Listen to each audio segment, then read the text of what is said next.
But I mean, I've already, I already studied a lot of that shit about nuclear and bombs and stuff. Like, I studied a lot about that shit.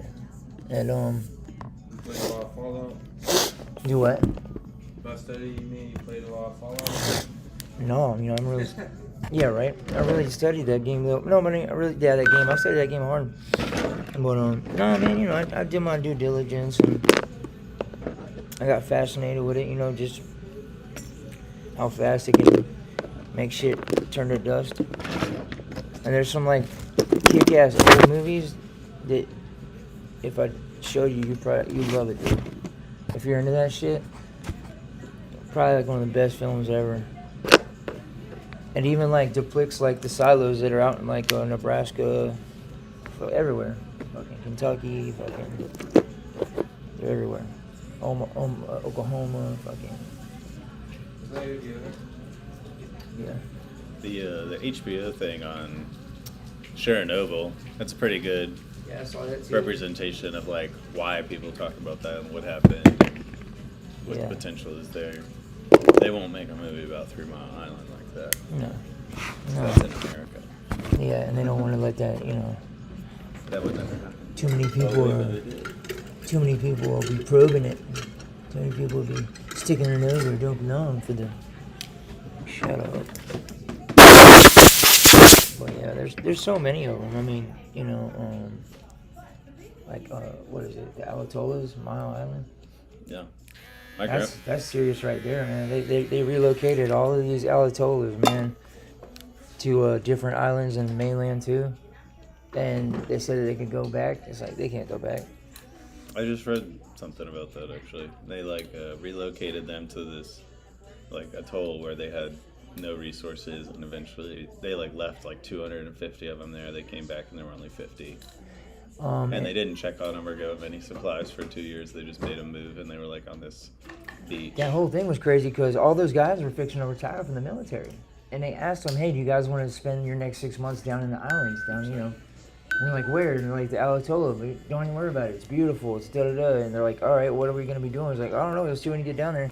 They get down there, and they're throwing like spent plutonium, like barehanded into. Look up the Iron Dome because it's there too. They decided, whichever president decided, they were going to put this huge, thick dome over it, but the problem is that it's wearing away and nobody's doing anything about it because it's not really our land. So we let, how we do, we leave it.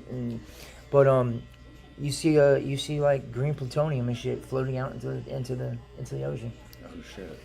Yeah, you got to look it up, bro. Like, and there's not enough awareness on it, bro. And it's like oozing out. The shit's deteriorating over it. Last Yeah, they 50 years, 60, 50 years, it's been deteriorated. They just concrete. in the past 10 years had to do something at Chernobyl where they had to like have helicopters air drop concrete, and they just like were just dumping it on the top trying to make the dome It's crazy. safe again. It is nuts. My grandpa during World War II, he was like on a Navy ship, and they were like the perimeter protecting those islands while they were doing the testing. Yeah. And he said they didn't tell him what was going on, and obviously he like figured it out afterwards and stuff. And he was like, but they were just blowing up these bombs and stuff, and they would just tell everybody to get below deck and not look out the windows. And of course they would all just run and look out the windows. And like, I don't know, he was covered in skin cancer, but he also worked outside and was like on boats his whole life. So who's to say? But just looking out the window and just watching atomic bombs go off, and then every time I see him, he's got skin cancer on his face. Oh man.